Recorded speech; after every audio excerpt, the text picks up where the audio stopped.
31ನೇ ಕೀರ್ತನೆ ಮೊದಲ 3 ವಾಕ್ಯಗಳು.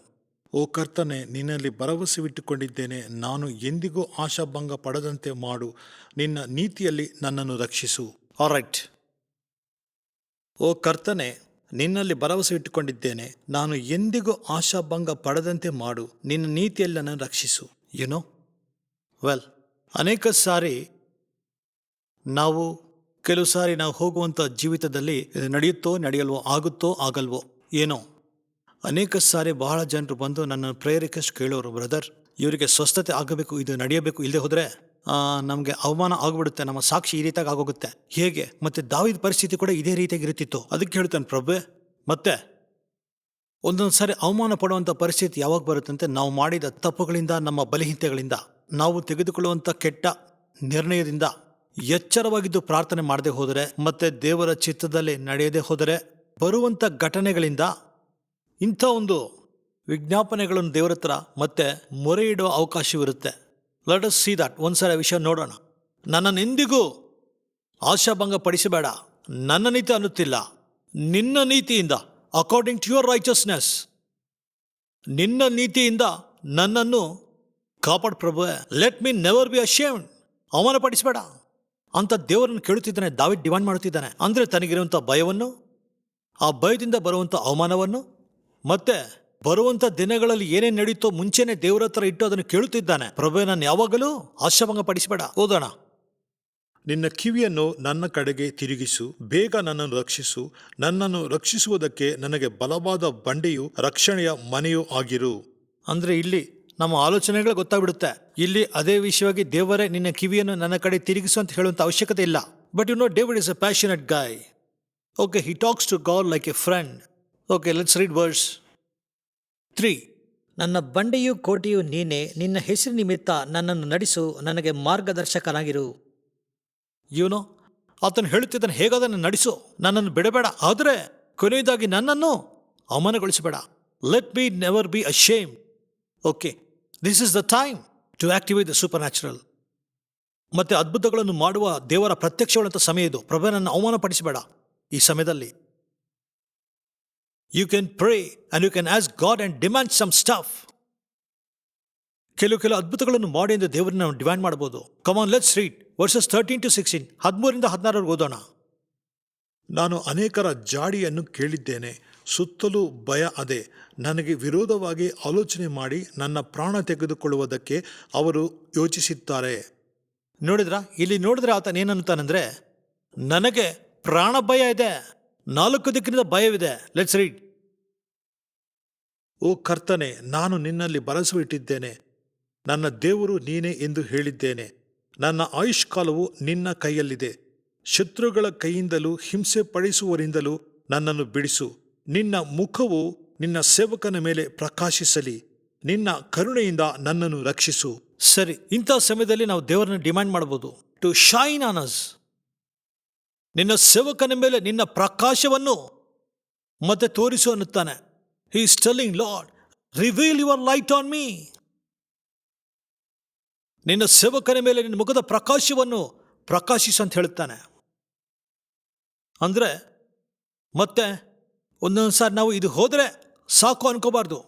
ಈ ಅಪಾಯ ಹೋದರೆ ಸಾಕಪ್ಪ, ಈ ವೈರಸ್ ಹೋದರೆ ಸಾಕು, ಈ ಸಾಲ ಹೋದರೆ ಸಾಕು, ಈ ಕಷ್ಟ ಹೋದರೆ ಸಾಕು. ನೋಡಿ, ದಾವೀದ್, ನನ್ನನ್ನು ಅವಮಾನಗಳಿಂದ ಒಂದು ವೇಳೆ ನಾನು ಅವಮಾನ ಪಡುತ್ತೇನೋ ಎಂದು ನಾನು ಅವಮಾನ ಪಡಿಸಬೇಡ ಅನ್ನುತ್ತಾನೆ. ಇನ್ನೊಂದು, ನನಗೆ ಪ್ರಾಣವು 4 ದಿಕ್ಕಿಂದ ನನಗೆ ಭಯವಿದೆ, ಹಾಗೆ ನನಗೆ ನಡೆಯಬಾರ್ದು ಅನ್ನುತ್ತಾನೆ. ಇನ್ನೊಂದು ನೋಡಿದ್ರೆ ಮತ್ತೆ ನೋಡು, ನನ್ನ ಮುಖದ ಮೇಲೆ ನಿನ್ನ ಕಾಂತಿಯನ್ನು ಪ್ರಕಾಶ ಮಾಡು ಅನ್ನುತ್ತಾನೆ. ಅಂದ್ರೆ let me light, let me overtake, let me grow.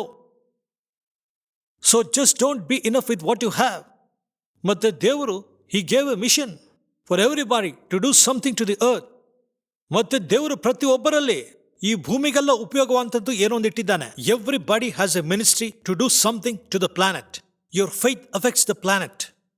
Your faith can preserve the whole city, state, nation and the whole world. ಒಂದೊಂದು ಸಾರಿ ನಿನ್ನ ವಿಶ್ವಾಸವು ನಿನ್ನ ಕುಟುಂಬವನ್ನು ಮಾತ್ರವಲ್ಲ, ನಿನ್ನ ಊರನ್ನೇ ಅಲ್ಲ, ನಿನ್ನ ದೇಶವನ್ನೇ ಅಲ್ಲ, ನಿನ್ನ ಪ್ರಪಂಚವನ್ನು ಕೂಡ ಕಾಪಾಡಬಹುದು. You don't no.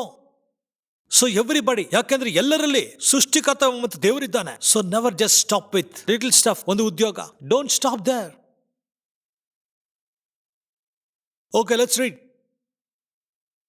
19:24 ಓದ್ಕೊಳ್ಳೋಣ.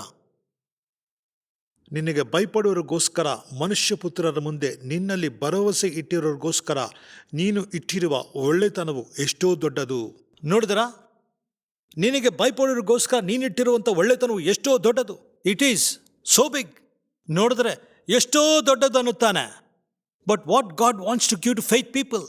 God is a big God, great God. He want to shine his light on you, deliver you and bless you in a great way. He has no normal plans for you. ಆತನು ನಿನ್ನಲ್ಲಿ ಭಯಪಟ್ಟಿರುವವರಿಗೆ ನೀನು ಇಟ್ಟಿರುವಂತಹ ದೊಡ್ಡತನವು ಎಷ್ಟೋ ಒಳ್ಳೆಯದು. ನರಪುತ್ರರ ಮುಂದೆ ನೀನು ಸಿದ್ಧ ಮಾಡುವಂಥ ದೊಡ್ಡತನವು ಎಷ್ಟೋ ಒಳ್ಳೆಯದು. ಏನೋ ಆತನ ಕೃಪೆಯಿಂದ ಚಿಕ್ಕ ಅದ್ಭುತ ನಡೆದಿದೆ. ಕರೆಕ್ಟೇ, ಚಿಕ್ಕ ಅದ್ಭುತ ನಡೆದಿರ್ಬೋದು. ಅದೇನೇ ನಿನ್ನ ಪೋಷಿಸ್ತಾನೆ. But he want to do something big through you. Is a big God. Is a big God. Let's read till 24. ಅವರನ್ನು ನಿನ್ನ ಸನ್ನಿಧಾನದ ಮರೆಯಲ್ಲಿ ಮನುಷ್ಯರ ಗರ್ವಕ್ಕೆ ನೀನು ಮರೆ ಮಾಡುತ್ತಿ, ನಾಲಿಗೆಗಳ ವಿವಾದಕ್ಕೆ ಡೇರೆಯಲ್ಲಿ ಗುಪ್ತವಾಗಿ ಅವರನ್ನು ಕಾಪಾಡುವಿ. ಆತನು ಭದ್ರವಾದ ಪಟ್ಟಣದಲ್ಲಿ ತನ್ನ ಆಶ್ಚರ್ಯವಾದ ಕರುಣೆಗೆ ತೋರಿಸುತ್ತಾನೆ. ಕರ್ತನು ನಿನಗೆ ಸ್ತೋತ್ರ. ನೋಡಿದರಾ? He does his grace in a miraculous way. His grace does big miracles. ಆತನ ಕೃಪೆ ಈ ದಿನದಿಂದ ನಿಮ್ಮೆಲ್ಲರಲ್ಲಿ ದೊಡ್ಡ ಅದ್ಭುತಗಳನ್ನು ಮಾಡಲಿ. Let's read. God will not allow to be down. ದೇವರು ಎಂದಿಗೂ ನಿನ್ನ ಕೆಳಗೆ ಬೀಳಿಸುವುದಿಲ್ಲ. ಆದರೆ ನಾನು ನಿನ್ನ ಕಣ್ಣುಗಳು ಇದರಿಂದ ಕಡಿದು ಹಾಕಲ್ಪಟ್ಟಿದ್ದೇನೆ ಅಂದುಕೊಂಡನು. ಆದರೆ ನಾನು ನಿನಗೆ ಮೊರೆ ಇಟ್ಟಾಗ ನನ್ನ ಪ್ರಾರ್ಥನೆಯನ್ನು ಲಾಲಿಸಿದ್ದಿ ಅಂತ ಬರೀ ತೀರಾ ಹತ್ತಿಸಲಿಲ್ಲ. ಮತ್ತೆ ನಿನ್ನ ಮುಖ ಕಾಂತಿಯನ್ನು ಆತನ ಅವಮಾನಪಟ್ಟು ಸತ್ತೋಗುತ್ತಾನೆ ಅಂದುಕೊಂಡನು. ಅಯ್ಯೋ, ಬದುಕಿದ್ದೇನೆ ಸಾಕ್ಷಿ ಅಲ್ಲ. ನಿನ್ನ ಮುಖ ಕಾಂತಿಯನ್ನು ನನ್ನ ಮೇಲೆ ಪ್ರಕಾಶವಂತ ಮಾಡು. ಎಲ್ಲರಿಗಿಂತ ಎತ್ತರವಾದ ಸ್ಥಳದಲ್ಲಿ ನನ್ನ ನಿಲ್ಲಿಸು. Bless me. U C the way the David is praying. Let's read till 24. ಕರ್ತನ ಎಲ್ಲ ಪರಿಶುದ್ಧರೇ, ಆತನನ್ನು ಪ್ರೀತಿ ಮಾಡಿರಿ. ಕರ್ತನು ನಂಬಿಕೆಯುಳ್ಳವರನ್ನು ಕಾಯುತ್ತಾನೆ. ಅಹಂಕಾರ ಮಾಡುವವನಿಗೆ ಬಹಳವಾಗಿ ಮುಯ್ಯಿಗೆ ಮುಯ್ಯಿ ತೀರಿಸುತ್ತಾನೆ. ಕರ್ತನಲ್ಲಿ ನಿರೀಕ್ಷಿಸುವವರೆಲ್ಲರೇ ಧೈರ್ಯವಾಗಿರಿ. ಆತನು ನಿಮ್ಮ ಹೃದಯವನ್ನು ದೃಢಪಡಿಸುವನು. See that God wants you to be strong and be bold. ವಿಶ್ವಾಸಿಗಳೆಲ್ಲರೂ ಧೈರ್ಯವಾಗಿ ದೃಢವಾಗಿ ಇರಬೇಕೆಂದು ದೇವರು ಕೋರಿಕೊಳ್ಳುತ್ತಿದ್ದಾನೆ. ಅದಕ್ಕೆ ಸೈತಾನನ devil wants to put fear in all people. God doesn't want his people to live in fear. Now let's read 33. 33ನೇ ಕೀರ್ತನೆ 18-21 ನೋಡೋಣ. 33ನೇ ಕೀರ್ತನೆ 18-21. ಈಗ ಕರ್ತನ ಕಣ್ಣು ಆತನಿಗೆ ಭಯಪಡುವವರ ಮೇಲೆಯೂ ಆತನ ಕರುಣೆಯನ್ನು ಎದುರು ನೋಡುವವರ ಮೇಲೆಯೂ ಅದೇ. ಇದರಿಂದ ಅವರ ಪ್ರಾಣವನ್ನು ಮರಣದಿಂದ ಬಿಡಿಸಿ ಬರಗಾಲದಲ್ಲಿ ಅವರ ಜೀವವನ್ನು ಕಾಪಾಡುತ್ತಾನೆ. Wow, you see that. Let's go back to 19. ನೋಡಿ, ಅವರ ಪ್ರಾಣವನ್ನು ಮರಣದಿಂದ ಬಿಡಿಸುವುದಕ್ಕೆ ಬರಗಾಲದಲ್ಲಿ ಅವರ ಜೀವವನ್ನು ಕಾಪಾಡುತ್ತಾನೆ. ಮತ್ತೆ God can do that. When people are dying, He can preserve your life. When people are dying in famine, He can feed you. ಆತನು ಬರಗಾಲದಲ್ಲಿ ನಿನಗೆ ಆಹಾರವನ್ನು ಕೊಟ್ಟು ಜೀವವಾಗಿರಿಸಬಲ್ಲನು. ಮತ್ತೆ ಮರಣದಲ್ಲಿ ಕೂಡ ಎಲ್ಲರೂ ಸಾಯ್ತಿದ್ದರೂ ನಿನ್ನ ಪ್ರಾಣವನ್ನು ಕಾಪಾಡಬಲ್ಲನು. ನೋಡೋಣ 18ರಲ್ಲಿ ಯಾರಿಗೆ ಪ್ರತ್ಯೇಕ ಮಾಡುತ್ತಾ ನೋಡೋಣ. ಈಗ ಕರ್ತನ ಕಣ್ಣು ಆತನಿಗೆ ಭಯಪಡುವವರ ಮೇಲೆಯೂ ಆತನ ಕರುಣೆಯನ್ನು ಎದುರು ನೋಡುವವರ ಮೇಲೆಯೂ ಅದೇ. ನೋಡಿದರಾ? ಯಾಕೆ ಅಂದ್ರೆ ನೀನು ಈಗ ಆತನಲ್ಲಿ ಭಕ್ತಿಯುಳ್ಳನಾಗಿದ್ದಿ. ವಾಕ್ಯವು ಆತನದು. ಆದ್ದರಿಂದ ನೀನು ಭಕ್ತಿಯುಳ್ಳವನಾದ್ರಿಂದ ಆತನ ಆಹಾರವನ್ನು ತಿನ್ನುತ್ತಿದ್ದಿ. You are eating his word. So ಅಂದ್ರೆ ಆತನ ದೃಷ್ಟಿ ನಿನ್ನ ಮೇಲಿದೆ. ಆತನ ಕೃಪೆಗಾಗಿ ನೀನು ಎದುರು ನೋಡುತ್ತಿದ್ದಿ ಹಿಸ್ ವರ್ಡ್. ಅದಕ್ಕಾಗಿ ನಿನ್ನ ಮೇಲೆ ಇದಂತೆ. ನಾಳೆ ಪ್ರಾಣವು ಹೋಗುವಾಗ ನಿನ್ನ ಪ್ರಾಣವನ್ನು ಕಾಪಾಡಲಿಕ್ಕೆ ಬರದಲ್ಲಿ ಕೂಡ ನೀನು ಜೀವಿಸುವಂತೆ ಮಾಡಲು ಆತನ ದೃಷ್ಟಿಸಿದ್ದಾನೆ. You know, it's not joking. ಅವ್ರಿಗೆ ಇದರ ಬೆಲೆ ಗೊತ್ತಿಲ್ಲ. ಈ ಪ್ರಾರ್ಥನೆಯ ಬೆಲೆ, ದೇವರ ಬೆಲೆ, ವಾಕ್ಯದ ಬೆಲೆ ಇಂಥ ಕಾಲದಲ್ಲಿ ತಿಳಿಯುತ್ತೆ. During these times the Lord will preserve your life. 34ನೇ ಕೀರ್ತನ 4-8. ನಾನು ಕರ್ತನನ್ನು ಹುಡುಕಿದೆನು, ಆಗ ಆತನು ನನಗೆ ಉತ್ತರ ಕೊಟ್ಟು ನನ್ನ ಸಕಲ ಭೀತಿಗಳಿಂದ ನನ್ನನ್ನು ಬಿಡಿಸಿದನು. ವಾವ್, ನೋಡಿರಿ, ನಾನು ಕರ್ತನನ್ನು ಹುಡುಕಿದಾಗ ಆತನು ನನಗೆ ಉತ್ತರ ಕೊಟ್ಟನು, ನನ್ನ ಸಕಲ ಭೀತಿಗಳಿಂದ ನನ್ನನ್ನು ಬಿಡಿಸಿದನು. ಅದಕ್ಕೆ ನಾನು ಹೇಳುತ್ತಾನೆ, you are always a prayer away from your problems. ಇವೆಲ್ಲದರಿಂದ ಆತನು ತಪ್ಪಿಸುತ್ತಾನಂತೆ. He will deliver from all things. Just a prayer. ಅಂದರೆ ಆತನಲ್ಲಿ ಭಯಭಕ್ತಿಯುಳ್ಳವರ ಮೇಲೆ ಆತನು ದೃಷ್ಟಿ ಇಡುತ್ತಾನಂತೆ, ಬರದಲ್ಲಿ ಮತ್ತೆ ಮರಣದಿಂದ ಕಾಪಾಡಲಿಕ್ಕೆ. This is the God we worship. Nazareth ಯೇಸುವೇ, I am praying for people today. ಯಾರ ದೇಹದಲ್ಲಾದರೆ ನೋಡಿ, ಈ ದಿನ ಅವರು ಭಯಪಡುತ್ತಿದ್ದಾರೆ, ಅವ್ರಿಗೆ ನೀನು ಜ್ಞಾಪಕ ಮಾಡಿದ್ದಿ. ನಿನ್ನ ಶರೀರದಲ್ಲಿ ಜೀವವಿದೆ. You have life. ಏಲಿಯನ್ನು ಯಾವ ರೀತಿ ಆದರೆ ಆ ಜೀವನು ಮತ್ತೆ ಇತರರಿಗೆ ಕೊಟ್ಟನೋ, ಎಲೀಷನ ಹೇಗೆ ಕೊಟ್ಟನೋ, ನಿನ್ನನ್ನು ಮಹಿಮೆಪಡಿಸುವಂತೆ ಕೃಪೆ ಲೋಕಕ್ಕೆ ಕೊಡು ಎಂದು ನಾಜರೇತ್ ಯೇಸು ನಾಮದಲ್ಲಿ ಪ್ರಾರ್ಥನೆ ಮಾಡ್ತೀನಿ ತಂದೆಯೇ, ಆಮೆನ್.